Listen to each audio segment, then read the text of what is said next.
খ্যাপাটে বুদ্ধির রাজা মদন টাকের নতুন ভিডিওতে আপনাদেরকে স্বাগতম। যারা এর আগে মদন টাকের ভিডিও দেখেছেন তারা তো অলরেডি জানেন যে মদন টাক হচ্ছে এমন একজন বুদ্ধিমান ব্যক্তি যে হচ্ছে তার দৈনন্দিন কাজকর্ম করতে গিয়ে অনেক টেকনিক ব্যবহার করে। আজকের ভিডিও দেখলে আশা করি আপনারাও তার কাছ থেকে অনেকগুলো টেকনিক শিখতে পারবেন। তাহলে চলুন আজকের ভিডিওতে তার টেকনিকগুলো আমরা দেখি।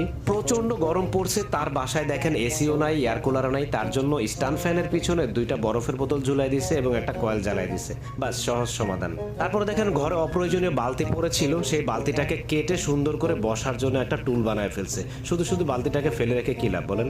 এরপরে দেখেন কাপড় ঝুলানোর জন্য ক্লিপ নাই, তার জন্য দেখেন এই লাঠি এবং রাবারের সাহায্যে কাপড়ের ক্লিপ বানায় ফেলছে।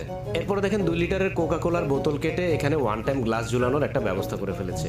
ঝটপট একা একা থালা বাসন ধোয়ার জন্য দেখেন মাথার সাথে পানির পাইপ বেঁধে নিয়েছে। বসতে বসতে বাচ্চার মেরুদণ্ড যেন বাঁকা না হয়ে যায় তার জন্য দেখেন কাপড়ের হ্যাঙ্গার দিয়ে বাচ্চাটাকে সোজা করে দিয়েছে। স্টিলের পাইপ দিয়ে পানি